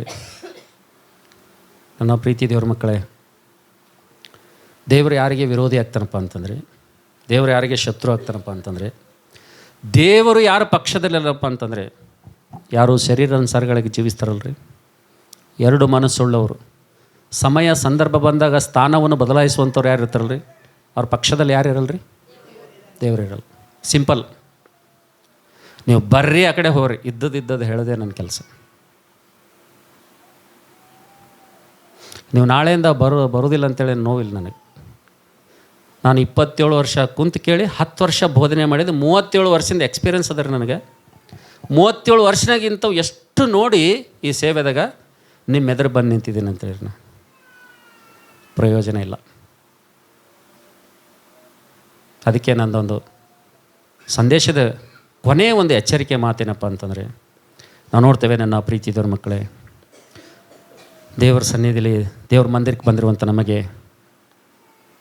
ಮೊದಲೇ ಯೋಹಾನ ಪತ್ರಿಕೆ 2ನೇ ಅಧ್ಯಾಯ 15ನೇ ವಚನದಲ್ಲಿ, ಯಾವನಾದರೂ ಲೋಕವನ್ನು ಪ್ರೀತಿಸಿದರೆ, ಯಾವನಾದರೂ ಇಹಲೋಕಕ್ಕೆ ಸ್ನೇಹಿತನಾಗಿದ್ದರೆ ಆತನು ದೇವರಿಗೆ ವೈರಿ ಆಗ್ತಾನೆ ಅಂತೇಳಿ ನಾನು ಬೈಬಲ್ ಹೇಳ್ತದೆ ಅಂತೇಳಿ. ಹಲ್ಲೆಲೂಯಾ. ಯಾವನಾದರೂ ಇಹಲೋಕವನ್ನು ಪ್ರೀತಿಸಿ ಇಹಲೋಕದಕ್ಕೆ ಒಂದು ವೇಳೆ ಆತನು ಸ್ನೇಹಿತನಾದನಪ್ಪ ಅಂತಂದರೆ ದೇವರಿಗೆ ಏನಾಗ್ತಾನೆ ಹತ್ರ ಆತನು? ನಾ ಹೇಳತ್ತಿಲ್ಲ, ಇದು ಮತ್ತು ಬೈಬಲ್ ಹೇಳತ್ತದ. ಮತ್ತು ಇಲ್ಲಿ ತನಕ ಇಷ್ಟು ನಿಂತು ಮಾತು ಹೇಳಿವಿ, ಯಾವ ನನ್ನ ಪರ್ಸ್ನಲ್ ಖಾಸಗಿ ಮಾತುಗಳಲ್ರಿ ಇವು, ಬೈಬಲ್ದಾಗಿಂದೇ ಮಾತು ಹೇಳಿ ನಿಮಗೆ. ನಿಮ್ಮ ಇಷ್ಟ ಬಂದ್ರೆ ನೀವು ಒಳಗೆ ತಗೋರಿ, ಇಷ್ಟ ಬರಲಿಲ್ಲ ಅಂದ್ರೆ ಕಷ್ಟ ಆದ್ರೆ ಬಿಟ್ಟುಬಿಡ್ರಿ. ಬಟ್ ದೇವ್ರು ಹೇಳ್ಯಾನ ನನಗೆ, ನಾನು ಕೊಟ್ಟಂಥ ಮಾತುಗಳನ್ನು ನಾನು ಕೊಟ್ಟಂಥ ಮಾತುಗಳೇನು ಮಾಡು, ಸಾರು, ಗಟ್ಟಿಯಾಗಿ ಸಾರು ಅಂತ ಹೇಳ್ಯಾನ. ಮತ್ತು ಸುಮ್ಮನೆ ಹಳ್ಳಗೆ ಏನು ಮಾಡಬೇಡ, ಒಬ್ರಿಗೆ ಕೇಳ್ತು ಒಬ್ರಿಗೆ ಕೇಳಲ್ಲ, ಹಿಂಗೆ ಹೇಳ್ಬೇಡಿ. ಒಬ್ರಿಗೆ ಕೇಳ್ತು ಒಬ್ರಿಗೆ ಕೇಳಿಲ್ಲ ನಂಗೆ ಹೇಳಬೇಡ. ನೀನು ಒಂದು ವೇಳೆ ಭಯಪಟ್ಟಪ್ಪ ಅಂದರೆ, ನೀನು ಒಂದು ವೇಳೆ ಅವ್ರಿಗೆ ಹೇಳಿಲಿಕ್ಕೆ ಒಂದು ವೇಳೆ ಭಯಪಟ್ಟಪ್ಪ ಅಂದರೆ, ನಿನ್ನ ಜೀವಿತಾಗ ನಾ ಇಂಥ ಭಯ ತರ್ತೀನಿ, ಆ ಭಯ ನಿನಗೆ ತೊಲಸ್ಲಿಕ್ಕೆ ಈ ಲೋಕದಾಗ ಯಾರಿಗೂ ಸಾಧ್ಯ ಇಲ್ಲ. ಅಂಥ ಭಯ ತರ್ತೀನಿ ನಿನಗೆ, ನಾ ಅಂಥ ಕಷ್ಟಕ್ಕೆ ನಿನಗೆ ಒಳಗೆ ಮಾಡ್ತೀನಿ ಅಂತೇಳಿ ದೇವರು ಎರೆಮೇನಿಗೆ ಮಾತಾಡ್ತಾನೆ ರೀ. ನಾ ಹೇಳಿನ ಅಂತ ಹೇಳಿ. ಸಾವಕಾಶ ಹೇಳಬೇಡ, ಗಟ್ಟಿಯಾಗಿ ಹೇಳಿ ನೀನು. ಅವ್ರಿಗೆ ಭಯಪಡಬೇಡ, ಅವ್ರಿಗೇನು ಮಾಡಬೇಡ, ಭಯಪಡಬೇಡ, ಅಂಜಬೇಡ ನೀನು. ನಾ ಏನು ಹೇಳೀನಿ ಅದೇ ಹೇಳಿ. ದೇವ್ರು ಹೇಳಿದ್ದೇನೆ ಹೇಳತ್ತೀನಿ, ದೇವ್ರ ವಾಕ್ಯದಾಗ ಬರ್ದಿದ್ದೇನೆ ಹೇಳತ್ತೀನಿ. ಹಂಗೆ ಹೇಳತ್ತನ ಪಾಸ್ಟ್ರ್ ಅಂತೇಳಿ ಮತ್ತೆ ನನ್ನ ಮಕ್ಕಳ ಕಡೆಗೆ ನೋಡ್ಬೇಡ್ರಿ ನೀವು. ಮತ್ತು ಭಾಳ ಡೇಂಜರ್ ಆಗ್ತೀರಿ ನೀವು. ಯಾಕಂದರೆ ನನ್ನ ಮಕ್ಕಳ ವಿಷಯದಲ್ಲಿ ನಾನು ಕೈ ತೊಳ್ಕೊಂಡ್ಬಿಟ್ಟೀನಿ ರೀ. ನನ್ನ ಮಕ್ಕಳೆಲ್ಲರ 18 ವರ್ಷ ಮೇಲೆ ಆಗ್ಯಾರ. ಈಗ ಅವ್ರಿಗೆ ಈ ಸಂಡೇ ಸ್ಕೂಲ್ ಹಿಡಿದು ಅವರು ಮದಿಯಾಗಿ ಮಕ್ಕಳು ಹಿಡತನ ಒಬ್ಬ ತಂದೆಯಾಗಿ ತಾಯಿಯಾಗಿ ಏನು ಜವಾಬ್ದಾರಿ ಮಾಡಬೇಕೆಲ್ಲ ಮಾಡಿದ್ದೀನಿ, ಅದು ಪರಿಪೂರ್ಣ ಮಾಡಿದ್ದೀನಿ ಅಂತೇಳಿರಿ. ಅವ್ರಿಗೆ ಸಂಡೇ ಸ್ಕೂಲಿಂದ ವಾಕ್ಯ ಕೊಟ್ಟೀನಿ, ದೇವ್ರ ಆಜ್ಞೆ ಕೊಟ್ಟೀನಿ, ದೇವರು ಒಂದು ಸಂಬಂಧಪಟ್ಟಂಥ ಎಚ್ಚರಿಕೆಗಳನ್ನು ಕೊಟ್ಟೀನಿ, ಎಲ್ಲ ತಿಳಿ ಹೇಳಿ ನಾನು ಕೈ ತೊಳ್ಕೊಂಡಿದ್ದೀನಿ ಅಂತೇಳಿರಿ. ನಾನು ಅವ್ರಿಗೆ ಹೇಳಲಾರ್ದು, ನಾನು ಅವ್ರಿಗೆ ಕೊಡಲಾರ್ದು, ಅವ್ರಿಗೆ ಮರಿಯಾಗಿಟ್ಟಿದ್ದು ಬಚ್ಚಾಗಿಟ್ಟಿದ್ದು ನನ್ನ ಕುಟುಂಬದಿಂದ ಯಾವುದೂ ಇಲ್ಲ ರೀ. ನೀವು ಆ ಕಡೆ ಬಳ್ಳು ಮಾಡಬೇಡ್ರಿ ಮತ್ತು. ಯಾಕಂದ್ರೆ ಭಾಳ ಮಂದಿಗೆ ಹಿಂಗೆ ಕಾಣ್ತದೆ, ಅವ್ರ ಮಗಕ್ಕೆ ಹಿಂಗೆ, ಅವ್ರ ಮಗಳಿಗೆ ಹಿಂಗೆ ಕಾಣ್ತದೆ. ಅದು ಆ ಕಡೆ ಹೋಗ್ತೀರಿ ನೀವು, ಸೈತಾನ ಹಂಗೆ ಮಾಡ್ತಾನೆ. ಹೋಗ್ಬೇಡ್ರ ಕಡೆ. ನನ್ನ ಮಕ್ಕಳಿಗೆ ಏನು ಕೊಡಬೇಕದು ನನ್ನ ಜವಾಬ್ದಾರಿ, ನನ್ನ ಬಾಧ್ಯತೆಯನ್ನು ನಾನು ಮಾಡಿಬಿಟ್ಟು ಮುಗಿಸ್ಬಿಟ್ಟಿನಿ. ನಂದು ಏನೂ ಇಲ್ಲ ಈಗ. ಯಾಕಂದರೆ ನನ್ನ ಚಪ್ಪಲ ಅವ್ರ ಕಾಲಾಗೆ ಬರ್ಲತ್ತವಪ್ಪ ಅಂತಂದರೆ ಅಲ್ಲಿ ತನಕ ಏನು ಹೇಳಬೇಕು, ಏನು ಕೇಳಬೇಕು ಅಷ್ಟೇ. ನನಗಿನ್ನ ದೊಡ್ಡ ಚಪ್ಪಲ್ ಅವ್ರಿಗೆ, ನನ್ನ ಸೈಜ್ಗಿನ್ನ ಹೆಚ್ಚು ಚಪ್ಪಲ್ ದೊಡ್ಡವು ತೊಟ್ಕೊಳತ್ತಾರಪ್ಪ ಅಂತಂದರೆ ನಾನು ಬಾಧ್ಯಸ್ಥನಲ್ಲ ಅವ್ರಿಗೆ. ಲೆಕ್ಕ ಯಾರು ಕೇಳ್ತಾರೆ ರೀ? ಯಾರು ಕೇಳ್ತಾರೆ? ಅಪ್ಪ ಪಾಸ್ಟ್ರನ್ ಅಂತೇಳಿ ಬಿಡ್ತಾರೇನು ರೀ? ದೇವ್ರು ಬಿಡ್ತಾನೆ? ಏಲಿ ಮಕ್ಕಳಿಗೆ ಬಿಟ್ಟನೇನು ದೇವ್ರು? ಯಾರಿಗೆ ಮುಖ ಮರಿಲ್ರಿ, ನಾವಲ್ಲಿ ನೀವಲ್ಲ, ಎಲ್ಲರಿಗೆ ನ್ಯಾಯ ಒಂದೇ. ನೀವು ತಪ್ಪು ಮಾಡಬೇಡ್ರಿ ಅಂತ ನನ್ನ ಮಕ್ಕಳು ಹೇಳತ್ತೀನಿ. ನೀವು ತಪ್ಪಬಾರ್ದು ಅಂತೇಳಿ ನಿಮ್ಮ ಮೇಲಿನ ಪ್ರೀತಿಲಿಂದ ಅವರಿಗೆ ತೊಗೊಂಡು ಹೇಳತ್ತೀನಿ. ಮತ್ತವ್ರ ಮಕ್ಳಿಗೆ ತೊಗೊಂಡು ಹೇಳತ್ತಿಲ್ಲ ನಾನು ನಿಮಗೆ. ಯಾಕಂದ್ರೆ ಭಾಳ ಮಂದಿ ತಪ್ಪು ಮಾಡೋದು ಅದೇ. ಅವ ಏನು ಚಲೋನ ಅವ್ನ ಮಕ್ಕಳು ಹೌದು, ಕೆಟ್ಟ ಹೋದ್ರೆ ಹೋಗಲಕ್ಕ. ನಾ ಕೈ ತೊಳ್ಕೊಂಡು ಬಾಧ್ಯತೆ ಏನದ ನಾನು ಮುಗಿಸಿದ್ದೀನಿ. ಅವ್ರಿಗೆ ಎಷ್ಟು ಕೊಡ್ಬೇಕು ಅಷ್ಟು ಕೊಟ್ಟಿನಿ, ಎಷ್ಟು ಎಚ್ಚರಿಕೆ ಕೊಡಬೇಕು ಅಷ್ಟು ಕೊಡಿ, ಎಷ್ಟು ಸಲಹೆ ಕೊಡಬೇಕು ಅಷ್ಟು ಸಲಹೆ ಕೊಟ್ಟಿನಿ, ಎಷ್ಟು ಮಾತುಗಳು ಅಷ್ಟು ಕೊಟ್ಟಿದ್ದೀನಿ. ಕೊಟ್ಟು ದೇವ್ರಿಗೆ ಒಪ್ಪಿಸ್ಬಿಟ್ಟಿದ್ದೀನಿ ಅಂತೇಳಿ. ಈಗ ಮುಂದೆ ಯಾರು ಬಾಧ್ಯ ರೀ? ಯಾರು ಬಾಧ್ಯಸ್ರಿ ಯಾರು? ನೀವು ಇನ್ನೂ ಆಟ ಮಾಡಿಲ್ಲ, ನನ್ನ ಆಟ ಕೆಲಸ ಮಾಡಿಲ್ಲ. ನೀವು ಇನ್ನೂ ಮಾಡಿಲ್ಲ, ಭಾಳ ಅದ ನಿಮ್ದು ಇನ್ನೂ. ನನ್ನಟ್ಟು ಬಾಧ್ಯತೆ ನೀವು ವಹಿಸಿಲ್ಲ, ಇನ್ನೂ ಭಾಳ ಅದ ನಿಮ್ಮ ಮೇಲೆ. ಭಾಳ ಜವಾಬ್ದಾರಿಗಳವ ನಿಮ್ಮ ಮಕ್ಕಳ ವಿಷಯದಲ್ಲಿ. ಹೀಗೆ ಕೈ ತೊಳ್ಕೊಬೇಡ್ರಿ ನೀವು. ಅವ್ರಿಗೆ ನೋಡಿ ಇವ್ರಿಗೆ ನೋಡಿರಿ. ಒಂದು ಹುಡುಗಿಗೆ ತಾಯಿ ಬುದ್ಧಿ ಹೇಳೋಕೆ ಹಿಂಗೆ ಹೇಳತ್ತೇಳಿ, ತಾಯಿ ಮಗ ಹಂಗೆ ಮಾಡಬಾರ್ದು, ನಾವೆಲ್ಲ ದೇವರಿಗೆ ನಂಬಿದವರು, ನಾವೆಲ್ಲ ದೇವ್ರ ಮಕ್ಕಳು, ನಾವು ದೇವ ಜನಾಂಗದವರು, ನಾವು ಹಿಂಗೆ ಮಾಡಬಾರ್ದು, ಇಂಥ ತಪ್ಪು ಮಾಡಬಾರ್ದು ಅಂತೇಳಿ ತಾಯಿ ಮಗಳಿಗೆ ಬುದ್ಧಿ ಹೇಳಾಗ ಮಗಳೇನಂತೇಳಂದರೆ, ಸುಮ್ಕೊಡು, ಏನು ಹೇಳ್ತಿ, ನಾ ಮಾಡಕ್ಕನೇ ನೋಡಿ ಹಿಂಗೆ. ಆ ಸೇವಕರ ಮಗಳು ಓಡೋಗಿಲ್ಲ ಅಂತೇಳಿ ತಾಯಿಗೆ. ಯಾರ ಮಗಳು ಓಡೋಗಿಲ್ಲ? ಆ ಸೇವಕರ ಮಗಳು ಓಡೋಗಿಲ್ಲ. ನಾರೇ ಅಂಥದ್ದು ಮಾಡ್ಲತ್ತಿಲ್ಲಲ್ಲ. ಅಂದ್ರೆ ಈ ಪರಿಸ್ಥಿತಿ ಎಲ್ಲಿಗೆ ಬಂದದ್ರಿ? ಎಲ್ಲಿಗೆ ಬಂದದ? ಸಂಬಂಧಗಳು ಎಲ್ಲಿಗೆ ಬಂದವ? ಈಗ ಎಲ್ಲಿಗೆ ಬಂದವ? ಪಾಪ ಅಂತಕ್ಕಂಥದ್ದು ಇನ್ನೊಬ್ರಿಗೆ ಪ್ರೇರಣೆ ತೊಗೊಂಡು ಪಾಪ ಮಾಡ್ಲತ್ತಾರ್ರಿ. ಒಪ್ಕೊಳ್ಳೋದಿಲ್ಲ, ಬಿಟ್ಟು ಬಿಡೋದಿಲ್ಲ. ಹೆಂಗೆ ಪಾಪ ಮಾಡೋದು? ಹೆಂಗೆ? ಇನ್ನೊಬ್ಬರು ಮಾಡಿದ್ದು ಮಾದರಿ ಮಾಡ್ಕೊಂಡು ನಾವು ಪಾಪ ಮಾಡ್ತೀವಿ.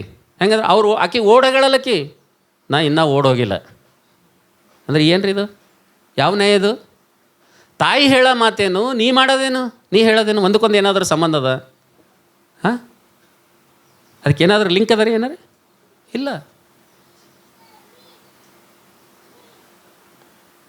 ಅಂದರೆ ಪಾಪ ಮಾಡ್ಬೇಕಂದ್ರೂ ಸೈತಾನ ಹೆಂಗೆ ಮೋಸ ಮಾಡ್ತಾನಂದರೆ, ಅವರೇ ಅಂಥವ್ರು ತಪ್ಪು ಮಾಡ್ಯಾರ, ಅಂಥ ಸೇವಕರ ಮಕ್ಕಳೇ ತಪ್ಪು ಮಾಡ್ಯಾರ, ನೀ ಏನು ಹಿಂಗೆ? ನಿಮಗೆ ಬರಬೇಕಲ್ಲ ತಲೆಯಾಗ.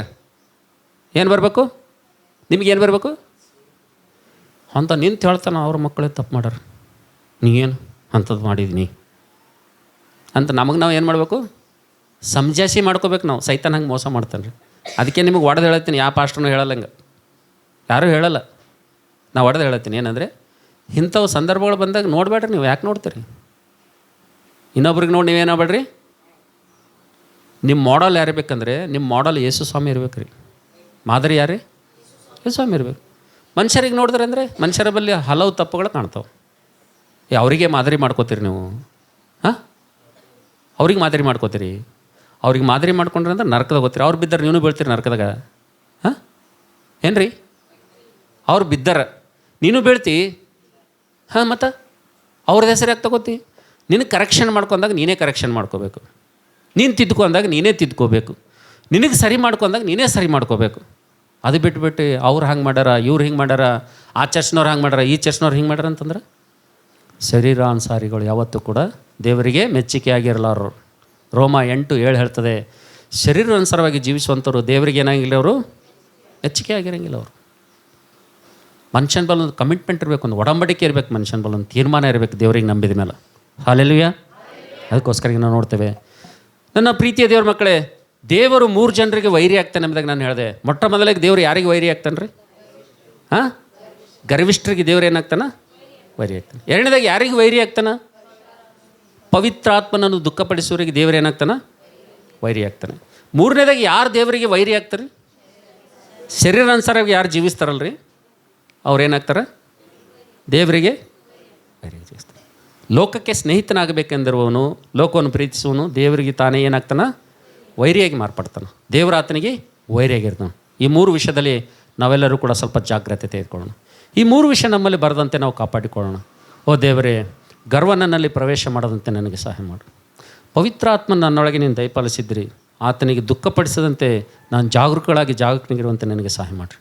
ಓ ದೇವರೇ ಕರ್ತನೆ, ಹೌದು ಸ್ವಾಮಿ, ಇಹಲೋಕದ ಸ್ನೇಹ ನಾನು ಮಾಡದಂತೆ, ಶರೀರಾನುಸಾರವಾಗಿ ನಾನು ಜೀವಿಸದಂತೆ, ದೇವರೇ ಶರೀರವು ಎಷ್ಟು ಮಾತ್ರ ನನ್ನಲ್ಲಿ ಕೆಲಸ ಮಾಡದಂತೆ ಆತ್ಮೀಕ ವಿಷಯದಲ್ಲಿ ನಾನು ಬೆಳೆಯುವಂತೆ ನನಗೆ ಸಹಾಯ ಮಾಡಂತೇಳಿ ಒಂದು ಪ್ರಾರ್ಥನೆ ಮಾಡಿ ಮೇಜಿನಲ್ಲಿ ಕೈ ಹಾಕ್ಬೇಕಂತೇಳಿ. ಹಲ್ಲೆಲೂಯಾ.